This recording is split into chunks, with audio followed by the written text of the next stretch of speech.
Muy buenos días a todos, muchísimas gracias por acompañarnos el día de hoy a nuestro evento de clausura de la exposición Juan O'Gorman, Apuntes de su Casa Cueva. La Dirección de Difusión Cultural del Instituto Politécnico Nacional les da la más cordial bienvenida a todos ustedes y el día de hoy tendremos un pequeño conversatorio con la doctora Adriana Sandoval y con el doctor Edmundo Omar Matamoros, director de la Dirección de Difusión. Bienvenidos a todos y quiero comentarles que el día de hoy tendremos esta pequeña charla para poder contextualizarlo referente al trabajo de Juan O'Gorman y lo que significa esta exposición y lo que conllevó al desarrollo de la misma. Tenemos con nosotros a la maestra Adriana Sandoval y al doctor Edmundo Omar Matamoros, pues le damos la palabra a la maestra Adriana Sandoval. ¿Nos escuchamos bien? Bien, pues buenos días. Muchísimas gracias por estar aquí.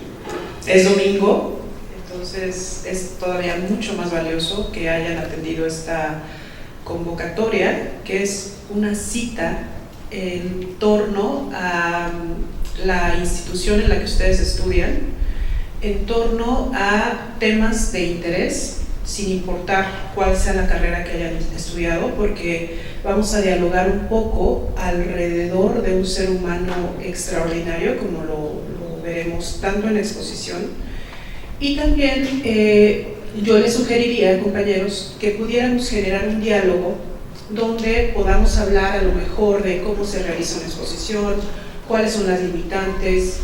Eso sí es que sea de su interés, porque también lo habíamos conversado previamente el doctor Matamoros y yo. Una de las cosas que nos interesa platicar en esta reunión para cerrar esta exposición que estuvo durante 4 meses es pensar en la utilidad que tiene el arte en nuestro día a día.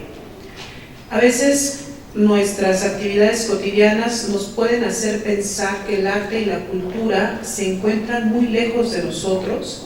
A veces podemos pensar que el arte es un objeto de consumo o que para participar de estos espacios significativos del arte debe de haber una cuota de intermedio, ¿no? Entonces, básicamente esta conversación será en torno a la exposición, pero también en torno a las posibilidades del arte para acompañarlos a ustedes.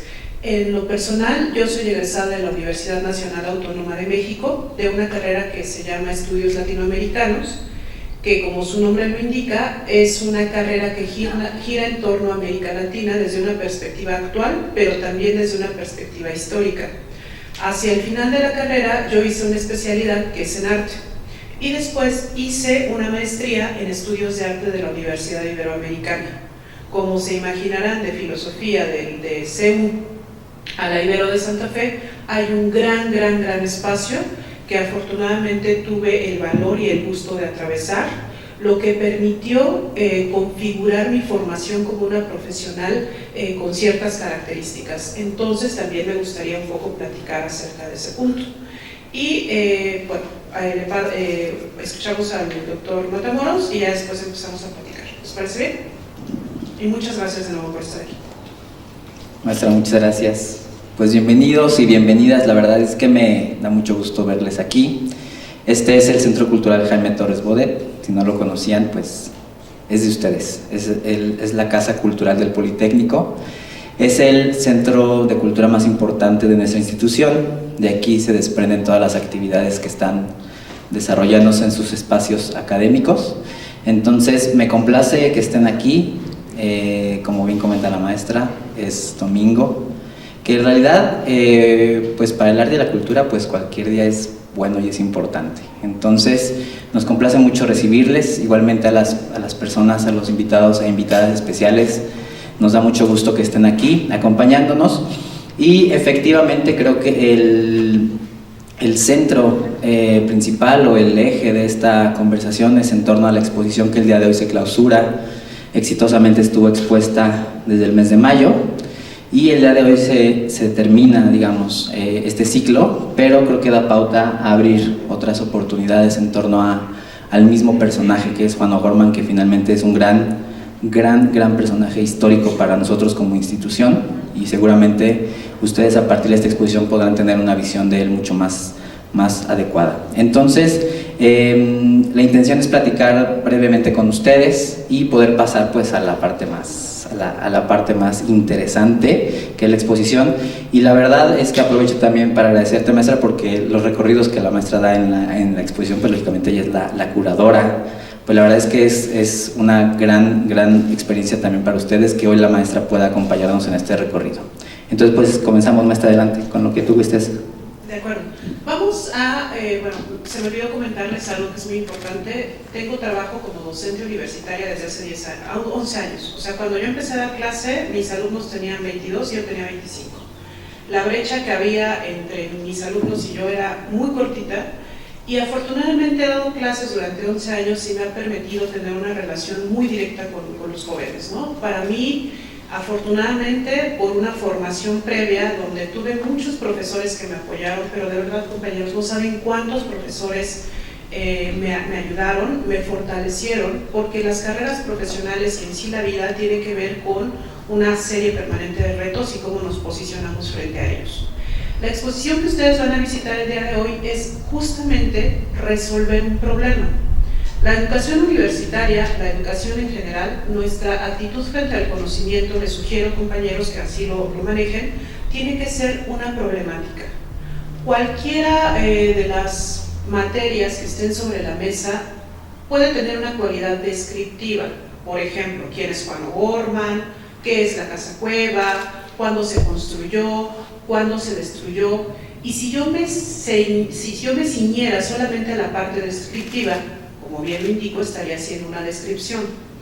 No habría mayor impacto o mayor cambio en ello. ¿Estamos de acuerdo? Ahora bien, cuando yo pregunto por qué la Casa Cueva tiene ciertas características, por qué fue destruida, por qué fue olvidada, son las preguntas que a mí me genera el objeto de estudio. Y a partir de eso, esa fue una tesis de maestría que hice en estudios de arte de la Iberoamericana. Se convirtió en 2 años de investigación, 2 años que para nada fueron sencillos. Por ejemplo, en el primer semestre, un profesor me decía, es que bueno, si tu problema en torno a la Casa Cueva gira sobre su destrucción, realmente no tiene ningún significado tu investigación, porque hay cientos de miles de casas que se han destruido en la Ciudad de México y en el país. ¿Cuál es la diferencia entre esta casa y la casa que tú quieres investigar? Y me decía, me da la impresión de que le lloras a las piedras, ¿no? Entonces, cuando me dijo eso, obviamente salí muy enojada del seminario, muy desilusionada, y lo que hice fue observar el objeto desde distintos ángulos para que la conclusión no fuera que yo le estaba llorando a las piedras. Al finalizar mi tesis, se convirtió, bueno, le fue muy bien, la verdad es que le fue bastante bien, y me dieron mención honorífica. La conclusión a la que llegué es que si bien era una casa que destruyeron, como muchas otras casas, era una de las casas que había puesto sobre el horizonte de la arquitectura mexicana una crítica en contra de la industria.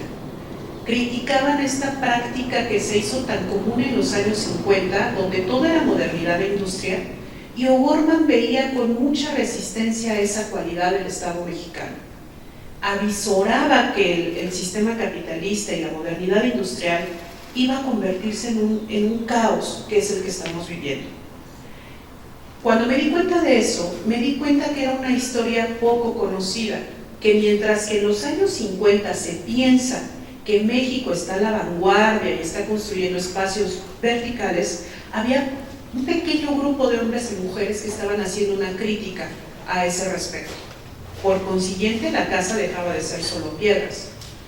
Era también una de las más tempranas interpretaciones que se hacían en México sobre la postura de Frank Lloyd Wright, que es uno de los arquitectos más importantes del siglo XX de los Estados Unidos.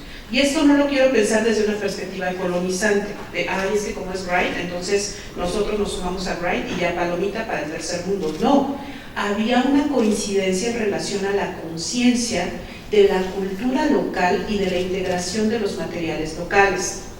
Wright no tenía una cultura local en los Estados Unidos. ¿Qué hace? Se va a la cultura maya y hace lo que conocemos actualmente como el Mayan Revival, que será una interpretación del pasado mesoamericano de la cultura llamada maya en sus propuestas arquitectónicas. Entonces de ahí se fueron derivando muchas particularidades de las piedras a las que yo les lloraba, y afortunadamente la tesis tuvo una mención honorífica. Cuando terminé la tesis, seguía haciendo investigación. Soy una de las mujeres especialistas en Juan O'Gorman. Sin darme cuenta me convertí en una historiadora especializada en él. Me fui dando cuenta que esta postura crítica que tenía O'Gorman en contra de la modernidad era todavía más significativa. En realidad, esta casa se convierte en una especie que él llamó poco antes de morir como una crítica a nuestra maravillosa civilización. Ustedes pueden consultar los templos de Juan O'Gorman, que son extraordinarios. Es uno de los mejores pintores al temple del siglo XX en México, y se darán cuenta cómo le preocupaba todo el tema de la contaminación, la perturbación de la naturaleza, cómo es que los ríos estaban sucios. Y para los años 70, compañeros, no crean que esta era una información, o los años 50, no crean que era una información como la tenemos en la actualidad. No sé si ustedes sepan, pero hasta el 2000 y cachito se negaba, por ejemplo, el cambio del ambiente, ¿no? Este problema que le llamamos, ¿cómo se llama? Calentamiento global. O sea, se rehusaban a aceptar las economías del primer mundo, que eso nos estaba pasando y que iba a haber consecuencias terroríficas. Estamos hablando hace menos de 20 años, compañeros. Las principales compañías de petróleo se han negado a aceptar que la emisión de gases carbono han generado un daño importante para toda la humanidad. Y no sé si ustedes sabían que en recientes fechas, así como tenemos refugiados que migran al primer mundo, tenemos refugiados o refugiados políticos porque peligra su vida en sus países. En la actualidad tenemos refugiados derivados de que los niveles del mar están subiendo y los espacios donde habitaban están siendo tragados por el mar. Entonces ellos están pidiendo asilo a otros países para que les permita resguardarse. Ocurre mucho en Centroamérica, por ejemplo. Ustedes chequen, por ahí hay cosas maravillosas a nivel cultural, pero están migrando. Sus casas y todo lo que conocen, porque han vivido ahí desde siglos, está destruyéndose por el aumento del mar. Pero bueno, regreso. En los años 70 eso era muy poco común. ¿Y cuál va a ser un antecedente muy significativo para entender esta postura crítica de O'Gorman? El estallido y la resolución de la Segunda Guerra Mundial. Imagínense ustedes si cuando empezó el conflicto de Ucrania, con toda la distancia que nos separa y la ignorancia que tenemos respecto al tema, nos simbran las imágenes. Yo no quiero pensar, compañeros, qué habríamos sentido si supiéramos que se detonó la bomba atómica en Hiroshima. Era una realidad, no era una ficción. No sé si ustedes han revisado al respecto del tema. Hay algunas animaciones que han buscado tratar de dimensionar cómo fue el proceso de destrucción de la materia derivada del detonamiento de la bomba atómica. O sea, no se ha podido llegar más que con animaciones a pensar cómo el cuerpo se hace. Bueno, nada más se proyectó la sombra, ¿no? Por ejemplo, en las escuelas donde estaban dando clases, en algunos muros quedaron solamente las sombras de los niños y de los profesores. No hay en nuestra cabeza algo que nos permita entender una destrucción de esa naturaleza. Y eso lo vivió O'Gorman. Entonces, era un hombre que estaba muy vinculado con el occidente porque su papá era irlandés, tenía una formación muy amplia a nivel de humanidades y también a nivel de ciencia, y como consecuencia, entonces esta casa no es nada más una moda habitacional, es una preocupación de un sujeto que además, cuando tenía la edad de ustedes, había sido un revolucionario de la arquitectura. Él egresó de la Escuela Nacional de Arquitectura de la UNAM, cuando estaba todavía en San Carlos, y cuando tenía la edad de 24 años construyó la primera casa moderna de México y una de las más tempranas de América Latina. Lo que muchos arquitectos famosos quisieron haberse llevado a su tumba como ser el primer arquitecto moderno, se lo llevó O'Gorman. Y hubo una resistencia terrible de sus coetáneos, es decir, de sus colegas un poco mayores o de la misma edad, que se resistían a entregarle ese mérito. Porque O'Gorman no lo hizo desde la vanidad, lo hizo porque él entendió, primero, porque era un hombre muy inteligente, además de muy guapo, él entendió que la técnica arquitectónica que estaba proponiendo Le Corbusier en Francia podía aplicarse a México para beneficiar a las grandes mayorías. Desde 1880 hasta 1910, que estalla la Revolución Mexicana, la economía mexicana se había industrializado.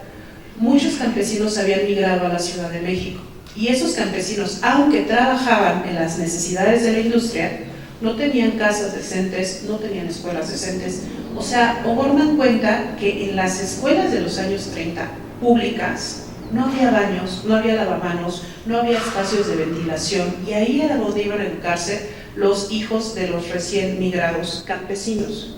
Él se dio cuenta que el precepto de mínimo de esfuerzo más mayores resultados iba a traducirse en más posibilidades de obra para dignificar a las clases populares. Es así como O'Gorman interpreta la técnica arquitectónica. Y cuando pasamos a la Casa Cueva, que es el origen de esta exposición, nos daremos cuenta que hay algunas variaciones, pero en el germen sigue conservando esta práctica arquitectónica moderna. Entonces, ese es más o menos el semblante, y como les comento, yo de hecho cuando el señor me dijo que yo le lloraba las piedras, me dieron ganas de abandonar la maestría, porque nunca en mi vida me había ido tan mal en la escuela. Estuve súper triste, pero afortunadamente me di cuenta que no le lloraba las piedras. Y esta exposición, como ustedes la verán, se llama Apuntes para una reconstrucción. Y ahí nada más, ya para cerrar, si es que no los quiero aburrir, me gustaría comentarles que es el objeto más alto al que he llegado como profesional en historia del arte.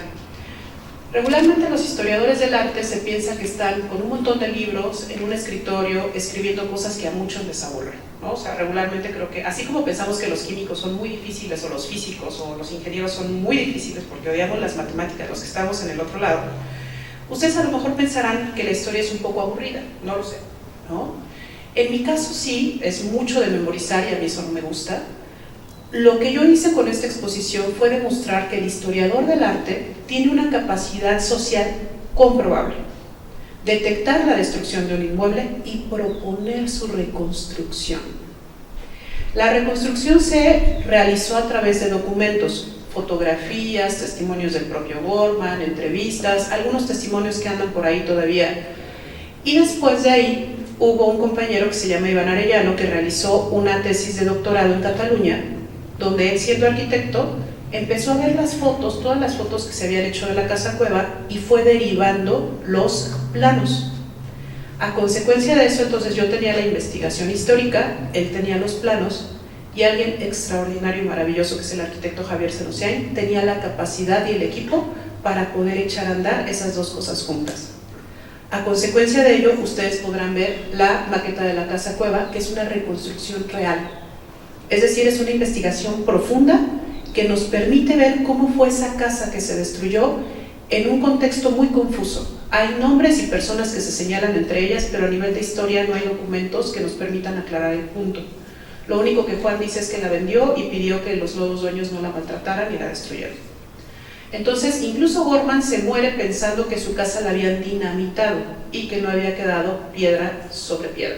La verdad es que no. La cueva hasta hace unos meses existe. Y por eso es que incluso esta exposición podría tener la capacidad de llevarlo a la reconstrucción real. O sea, estamos en esa posibilidad, compañeros, aunque serían unos 120 o 200 millones de pesos lo que se necesitaría para hacer la reconstrucción. Ese es el peor de los casos. Pero, como historiadora del arte, junto con los colegas que formaron parte de esta exposición, logramos llegar a ese punto, que la gente a la que se nos había privado la oportunidad de ver un bien tan maravilloso y tan importante para la historia de nuestro país, lo pudiéramos ver en proporciones reales en una maqueta.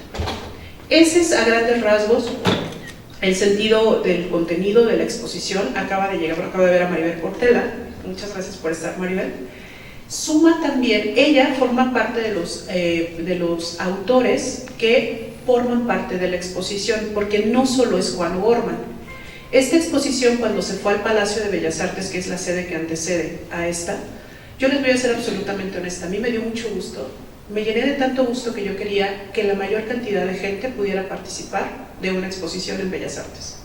Se invitó a autores, como Maribel Portela, que hizo un trabajo extraordinario, y, por ejemplo, con ella estuvo procurando gente que recién acababa de egresar del Departamento de Arte de la Ibero, jovencitas de 20 y tantos años que estuvieron procurando con ella, facilitándole información, platicándole quién era O'Gorman, porque O'Gorman fue el tema que nos convocó. Y así cada una de las piezas que fueron realizadas ex profeso para la exposición, también, compañeros, es muy importante que se los comente, traducen el amor y el compromiso que los compañeros tuvieron cuando se hizo esta exposición, porque a nosotros nos invitaron a finales de 2019, en 2020 nos cayó la pandemia y durante 2020 trabajamos en esta exposición. Se inauguró hasta el 28 de octubre en condiciones muy complicadas del 2021 y también, repito, esta exposición es la suma del amor, la solidaridad y la esperanza de todos los compañeros que participaron cuando llegamos a pensar incluso que no íbamos a vivir o que el mundo se iba a acabar. Después nos dimos cuenta que no, y fue como un proceso también de sanación, porque el día de la inauguración no saben con qué gusto llegaron tanto los autores como el público. Fue de las pocas exposiciones que estuvo abierta en 2021, creo que nada más el MAM y el MUNAL tenía abierto algo y nosotros. Fuimos la primera exposición que se abrió en 2021, tuvimos más de 40,000 visitantes, había colas para entrar al Museo Nacional de Arquitectura, tuvimos esa fortuna todos los que participamos de tener una hoja de sala, una cocuraduría, una pieza en Palacio de Bellas Artes, con lo maravilloso que fue ese espacio.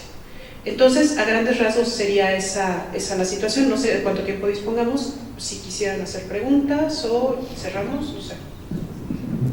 Sí, no sé si alguien quisiera hacerle una pregunta a la maestra. De todas formas, durante el recorrido, les recuerdo que aprovechen todas las preguntas que tengan hacia la maestra. Entonces, si no hay preguntas, bueno, ¿alguien se anima? No se pongan serios, serias, anímense. Cualquier pregunta, compañeros, la que sea. Yo sé que estamos hablando un poco en abstracto porque todavía no ven la expo, pero si están familiarizados con la arquitectura o con la propia materia profesional que trabajan, es el momento como para romper la distancia y estamos todos aquí juntos. Entonces sí valdría mucho la pena que hubiera alguna pregunta. Igual, adelante, compañero. Disculpe, ¿cuál fue el mayor objetivo de O'Gorman con su arquitectura? Qué bueno que lo comentas, compañero. O'Gorman, como les comentaba, fue un arquitecto social. La vez pasada me criticaban, es que toda la arquitectura es social, sí, pero no es lo mismo hacerle la casa a la clase privilegiada que puede pagar 15, 30, 50, 100 millones por su casa, que la gente que vive el día a día con un sueldo mínimo y que también necesita tener una vida decente a nivel de estructura y arquitectura. En ese sentido es que se dice arquitectura social, porque no tiene este rollo como de la firma, sino que entiende la arquitectura como una herramienta que puede mejorar las condiciones de la sociedad. Es cuando hablamos de arquitectura social. Y también, regresando al punto del compañero, pues O'Gorman funda la ESIA, y la funda con la intención de reconciliar este distanciamiento que había habido en el siglo XIX entre arquitectura e ingeniería, donde el arquitecto decoraba y donde el ingeniero hacía caminos, ¿no? Entonces dices que esto no puede continuar, el arquitecto tiene que tener el conocimiento de estructura más los elementos estéticos, que al principio los rechazó y después los retomó con unas condiciones muy peculiares. Entonces básicamente él pensó que la arquitectura era una herramienta social. Y pues otra de las cualidades de O'Gorman a nivel personal es que era un tipo muy exigente, súper exigente consigo mismo, y fue un hombre que quizás murió decepcionado de su tiempo y de su país, ¿no? A mí no me gusta hablar, obviamente, bueno, no me gusta hablar, lo señalaré muy brevemente. O'Gorman se suicida después de haber hecho obras extraordinarias, y lo hace, creo yo, pensando que su esfuerzo quizás no había valido la pena, porque no fue reconocido ni nada por el estilo hasta recientes fechas, después del 94 que vino Toyo Ito, que vuelve a tomar la imagen de Juan O'Gorman, porque en Japón se está trabajando por espacios mínimos y le resulta extraordinario que en México a inicios de siglo se pensara en espacios mínimos. De ahí viene como una especie de boom donde los jóvenes, no me lo creerán, pero los jóvenes han participado muchísimo en conocer y revisitar la obra de O'Gorman, porque O'Gorman se convierte como en un tema de clandestinidad. Como no está en el horizonte, es como el underground que muchos jóvenes han empezado a reconstruir, se los juro, mi práctica profesional ha sido eso. Llevo un usuario de Facebook desde hace 10 años donde los jóvenes han sido muy importantes siempre, contribuyendo y preguntando. Entonces, básicamente, compañero, esa sería una de las características, y como él hubo otros, que era Juan Legarreta, o siempre me equivoco, sí, Juan Legarreta, que hizo las primeras propuestas de la vivienda obrera, y muchos otros arquitectos que incluso eran más radicales que él. Y la vinculación que tuvo estratégica O'Gorman fue con Diego Rivera también, para hacerse una figura más significativa del horizonte creativo de inicios del siglo XX. Gracias, compañero. Muy bien. ¿Alguien más? Igual en lo que se animan a preguntar, quisiera retomar ya para ir dándole cierre a esta primera parte. Algo que comentó la maestra que es fundamental es la importancia del arte y la cultura en nuestra vida cotidiana. Y definitivamente ustedes que están en su formación profesional, los veo muy jóvenes, creo que algunos están empezando sus carreras, pues es fundamental, y el vínculo, la verdad, entre la arquitectura y el arte es muy estrecho. Realmente algo que van a poder apreciar ahorita justamente tiene que ver con eso, ¿no? Cómo finalmente los artistas y los arquitectos pues hacen de la arquitectura muchas veces un arte, ¿no? Y en realidad ustedes que están en formación, pues les recomiendo que como herramienta pues también incluyan el arte en sus vidas, ¿no? La pintura, la escultura, la música, ¿no? Entonces pues la invitación es esa, ¿no? Aquí en el Centro Cultural las puertas están abiertas para ustedes a través de nuestras exposiciones, de los talleres, los conciertos los viernes, jueves y sábado con la orquesta. Entonces, ¿alguien tiene alguna otra pregunta? ¿No? Bueno, quizás en este punto, Mar, en mi caso yo me dedico a dar historia del arte y a hacer difusión, exposiciones, conferencias, un montón de cosas. Tenemos que partir, de verdad, compañeros, se los digo, después de muchos años, buena parte de mi vida, sobre todo toda mi vida profesional, tenemos que partir, repito, perdón por ser reiterativa, de la idea de que el arte nos es familiar. O sea, el arte no es solamente lo que se encuentra en el museo, no es solamente lo que es carísimo, no es solamente lo que es historiado por las autoridades oficiales. Nuestro concepto de arte a través de los siglos ha sido demasiado clasista. Sobre todo a partir del siglo XV y hasta la actualidad, el arte es lo que ha embellecido los salones de los poderosos. El arte ha sido la imagen que nos ha fortalecido en el inconsciente la importancia de ciertos hombres y mujeres a través de la elaboración de discursos sesgados y de dominación. Muchos pensamos que eso es el arte, ¿no? Que si Frida Kahlo es lo más extraordinario del mundo porque ahora en Morton o en Sotheby's vendió más caro que Diego Rivera y es una de las mujeres mejor vendidas. Eso es absolutamente irrelevante, compañeros. Eso es relevante en un contexto consumista capitalista. Quien vende más caro será el mejor artista, sin importar si sean lo que sea que se está vendiendo, incluso obras que no existen, que se venden bajo un precepto muy abstracto y muy peculiar del arte, ¿no? Pero si regresamos al origen de la humanidad, compañeros, a mí me gustaría compartirles algo que me impresionó mucho, y es que lo que actualmente llamamos humanidad, que es Homo sapiens, fue una de las ramas de las posibles variedades de civilización que hubiéramos tenido, ¿no? Eso a lo mejor lo saben ustedes mejor que yo. Pero resulta ser que este grupo, estaban los cromagnones y los neandertales y otros, ¿no? Habían un montón. Pero resulta ser que el Homo sapiens, que es el que ganó o el que vive en la actualidad sobre la Tierra, logró superar todos los retos o muchos de los retos que tenían en un contexto agreste como era hace miles de millones de años. Lo logró, según los especialistas, compañeros, además por sus capacidades físicas, por su intelecto, por lo que ustedes quieran. ¿Saben? Los especialistas hablan de un factor vital. El proyecto del Homo sapiens se logra gracias a que fueron grupos muy compactos. El resto eran más dispersos, y si estaban dispersos entonces eran más vulnerables en un contexto donde te podía comer una víbora, cosas así, ¿no? Pues resulta ser que el Homo sapiens fue más pegadito, hacían grupos más compactos y además colaboraban. Y los especialistas dicen que hubo un factor vital para generar esta contracción en los grupos, y fue el arte. El hecho de que el Homo sapiens utilizara pintura sobre el cuerpo hacía que otro se diera cuenta que formaba parte del mismo grupo y estrechaba los lazos de colaboración. Al mismo tiempo, también en las osamentas más antiguas se han encontrado colguijes, algunas conchas con cuero, cositas de esa naturaleza, que tienen una calidad ornamental, ¿no? O sea, es algo que me adorna, y a lo mejor ya si tenían cuestiones más religiosas, pues a lo mejor me protege. El caso es que esos elementos visuales hicieron que la comunidad Homo sapiens se hiciera más compacta y explica en muchos sentidos el éxito y la permanencia de este sistema civilizatorio. Vamos hasta esa parte, compañeros, y así de importante es. Y ahí no importaba con qué material estaba hecho, si era única, original e irrepetible, eso no importaba. Importaba que le permitía a la comunidad sobrevivir, porque se reconocían entre sí como una unidad.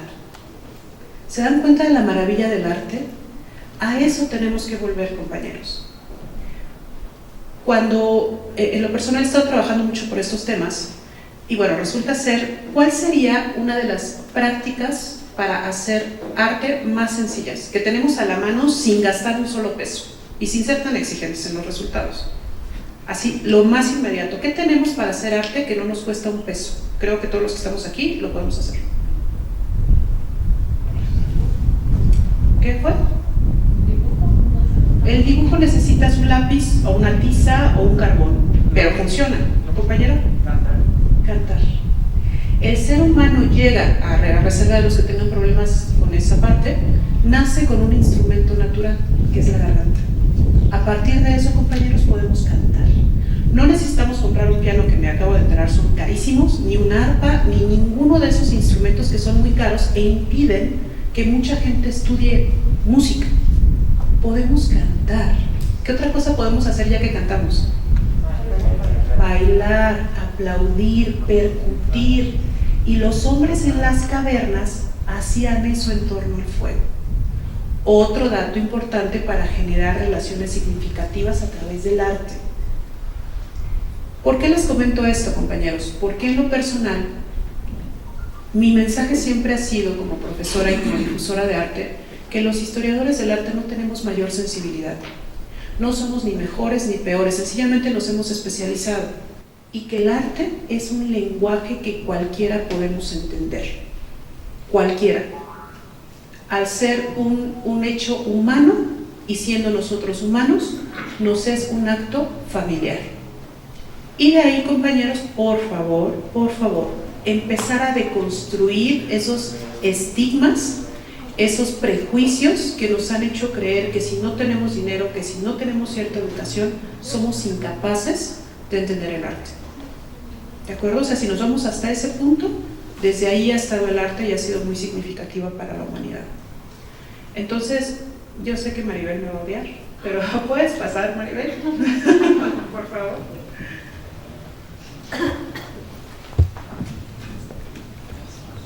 Vas a ver.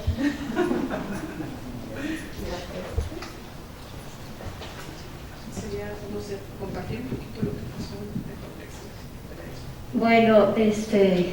Bueno, buenos días. No traigo nada preparado, pero bueno, a mí me hizo la invitación Adriana a trabajar con el libro fantástico de Helen O'Gorman, que fue la pareja de Juan, y ella dejó un testimonio maravilloso, que es un libro que editó la UNAM con sus acuarelas sobre las plantas de todo el país. Yo hice como una selección de algunas de las plantas que existen en el Pedregal, y porque en el Pedregal hay 22 tipos de helechos, solamente hay en el Pedregal, hay muchos más, pero solo en el Pedregal existen 22.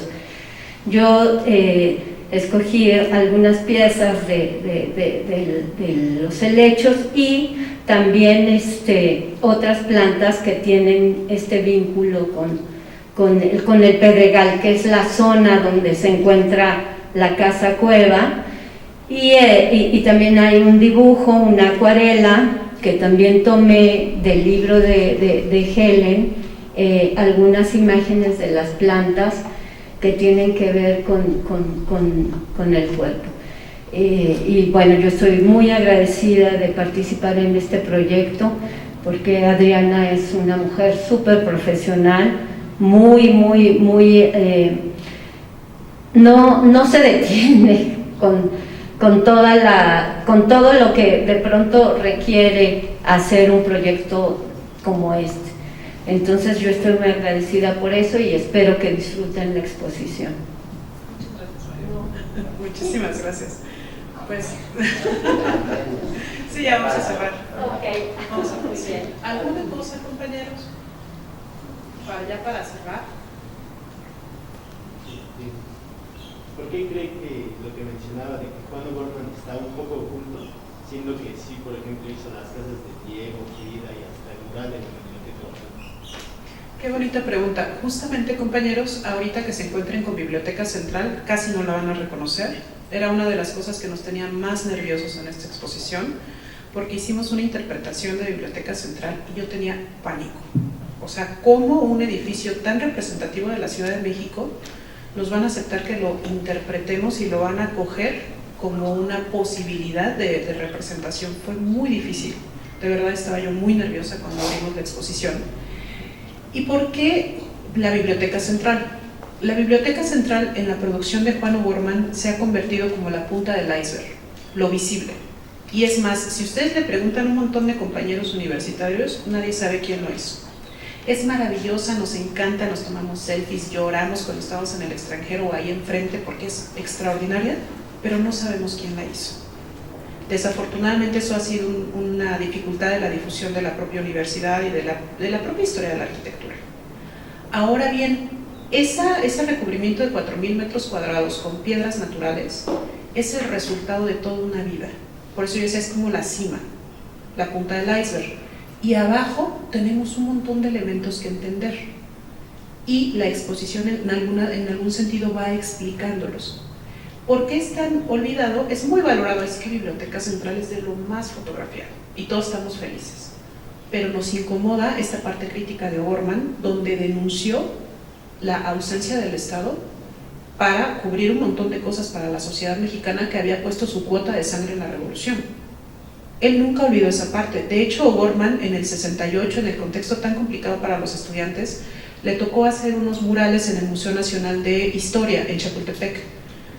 Él estuvo un poco relacionado con el PRI, como muchos artistas en esa época, pero al final queda muy decepcionado porque la mayor parte de los murales que hizo se los pagaron con nada, e incluso abandonó unos murales porque se hartó del abuso del Estado para con el pintor, que narra esas grandes fiestas de la nación, pero que no es capaz de darle un trato digno. O'Gorman, a diferencia de lo que pudiéramos pensar, no murió siendo rico. Él pensaba que la arquitectura tenía que ser barata, accesible, y por consiguiente también el sueldo del arquitecto. Él no firmaba como autor, él no pensaba que estaba haciendo arte. Él pensaba que estaba haciendo lo que la sociedad en su momento le demandaba. Por eso es tan incómodo, compañeros. He dado clases en la Facultad de Arquitectura y siempre los invito a que en su colonia se enteren dónde hace falta un muro de contención, qué casa necesita remodelación, porque tenemos que partir desde la comunidad y no estar queriendo ser el siguiente Luis Barragán, porque para eso ya hay un montón de gente formada.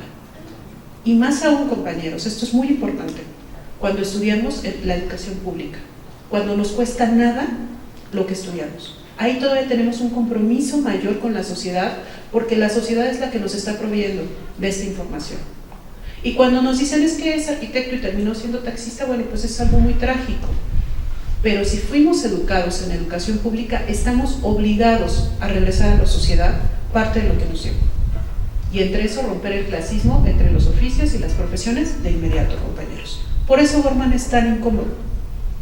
Por eso es que mi profesor, que en algún momento lo confrontaré, le decía que era llorarle las piedras. Ojalá haya visto la exposición en Bellas Artes de las piedras a las que yo le estaba llorando.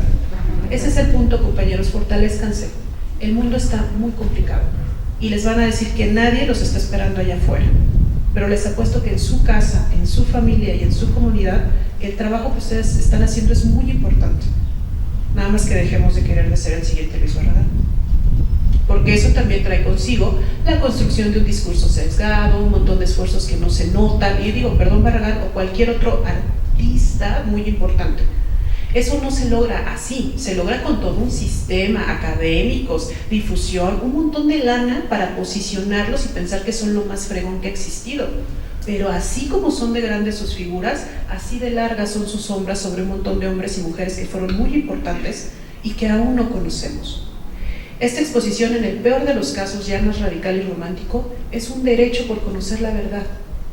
por lo menos por conocer lo que pasó, en alguna medida, y a asomarnos un poquito a esa casa extraordinaria, que puede ser un poco fea o desagradable a la vista, pero que representa toda esta historia que les he contado, compañeros. Y de verdad, ahí estamos hablando del derecho a la verdad, saber qué fue lo que pasó y cómo eso nos perjudica en nuestra construcción como mexicanos, latinoamericanos o como ustedes lo quieran ver. Por eso es tan incómodo, Borja. Muy bien, pues creo que es momento de cerrar. No quiero dejar pasar los agradecimientos, principalmente a ti, maestra, a tu equipo, por supuesto a todos los artistas que participan en esta gran exposición y por supuesto también al equipo politécnico, de este lado el arquitecto, al equipo de montaje, medios que siempre están ahí, servicios generales, que finalmente es, como dice la maestra, esta gente que nos apoya y que está atrás muchas veces, que no sabemos o que no los vemos ya en la exposición, pero bueno, son parte fundamental de todo el trabajo que se realice y que finalmente el resultado que van a ver a continuación, pues finalmente hay mucha gente, muchas manos que están ahí apoyando todos estos proyectos. Entonces no quisiera dejar pasar esta oportunidad de agradecer al equipo de la Fundación, por supuesto, y al equipo también de la Dirección de Difusión Cultural.